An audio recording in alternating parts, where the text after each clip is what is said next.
Welcome back to Prepping with Sarge. So many of my videos are about wilderness foraging. Some of you don't live out in the rural communities and you never go hiking in the woods, so you may be wondering, what good does this do for me? Well, did you know you can find a lot of edibles and forage out in urban areas as well? Stay with me now.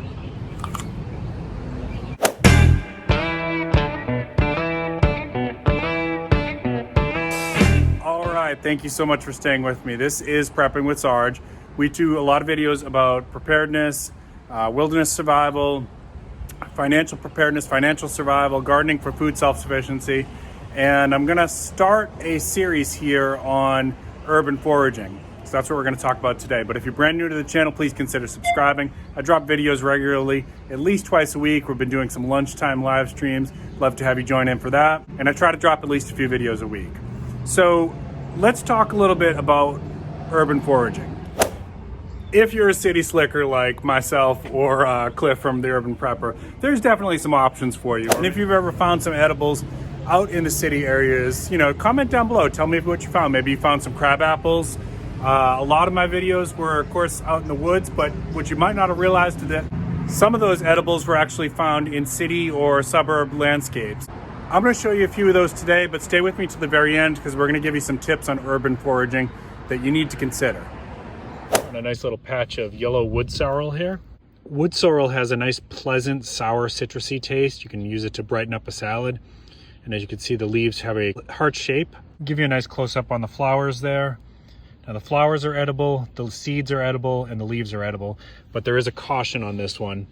Wood sorrel tends to have oxalic acid in it, and too much of that can cause kidney problems. So if you do try this one, make sure you do small quantities. Please remember my videos are for entertainment purposes only. They are not evaluated by the Food and Drug Administration. And always be 100% sure before you try any wild edibles. This is smooth hawksbeard. I've done videos on false hawksbeard, which looks very similar. Obviously, they're in the same family of plants. There's also narrowleaf hawksbeard, rough hawksbeard, and probably a few other varieties. But this one, the leaves are also edible. And as you can see, it's got the little barbs there on the center vein on the underside, very similar to wild lettuce, very much related to dandelion family as well. These leaves are edible. You can use them as in your salads. Now this actually will turn yellow when the flowers pop open, much like a dandelion, and then it will turn to white, billowy like seeds, much like the dandelion as well. We've done some videos about the dewberries before. That's these leaves here. The flowers are going to look white. This one has lost some of its petals, but I wanted to give you an idea. Very much does look like a blackberry flower. And this is what the berries are going to look like when they're starting to form but haven't turned color yet. That is a dewberry there, and you probably are saying, well, it looks like a raspberry. It looks like a black raspberry. That's because they're related, and actually the black raspberry has been cultivated out of the dewberry. Now, they are very, very thorny. They tend to be smaller than the black raspberry. That's pretty small berry, as you can see, but they are edible. And this is when the fruit is forming. That's what it looks like, but that is the dewberry, and it is a wild edible. Keep an eye out for that leaf structure because that's what it's going to look like. And in the springtime, that's what the berry will look like. Now, the broadleaf plantain is another example of a plant that can be found in most parts of North America. It's very easily identifiable by that long stem and seed head. The leaves are actually edible and the seeds are edible. Both are said to aid in digestion. This also has a secondary medicinal property in that you can mash up the leaves and pour some boiling water over them and make a poultice type paste to put on a cut to help reduce the chances of infection. It's a great little plant, but of course, with urban and suburban foraging, please make sure you're cleaning your plant material if you're using it, and if at all possible, try to obtain the cleanest possible sources for food or for using on cuts that you can. Now, obviously, I don't recommend that people forage so close to a major city road. However, if you really got desperate and it was an apocalyptic situation, you're going to be able to find dandelions just about everywhere. And as you know, the flowers, the leaves, and the roots all are edible, all have some medicinal qualities. However, if you were foraging in such a location, I would strongly recommend that you consider boiling everything, washing it several times to get as much of the pollutants out as you can, and only if you couldn't find any other sources of food. Oftentimes outside of office buildings, you'll find ornamental plants loaded with edible fruits. Right here we have something called leatherleaf mahonia. Now these berries are really tart, like extremely tart, but they are edible, and I'm going to show you what it looks like right here if I give this a little bit of a squeeze. Boy, they are loaded with juice. And I personally would spit those seeds out there. I would not eat those seeds. Now, there is some caution with this plant. The leaves, as you can see, are barbed, and I pricked myself several times while harvesting here.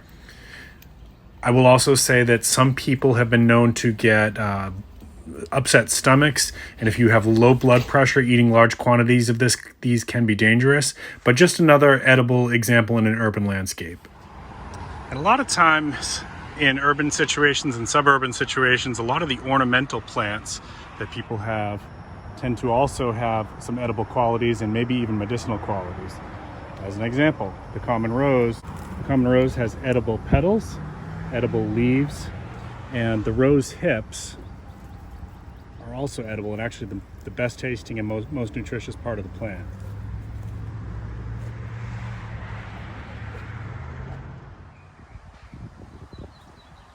And the Japanese camellia tree is another one that you can find in cities as an ornamental tree, usually around parks, but sometimes outside of a lot of businesses. The Japanese camellia tree is, the flowers are edible and actually very tasty. The leaves are edible as well, can be steeped into like a tea. And if you crush up the flowers and combine it with a sesame oil, if you can get your hands on some sesame oil, actually makes a pretty good salve. But let me show you a good close-up of what the leaves look like there. That's the top side. There's the underside. Let's get a look at the bark here.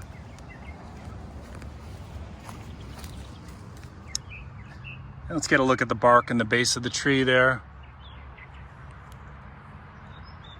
These are all over the place in your cities and your urban areas. All right, I hope you enjoyed that. I hope that you learned a few things today. Just a couple last minute tips. Make sure in urban foraging situations that you, if you're taking stuff from the side of the road, if it's public property, okay, that's one thing.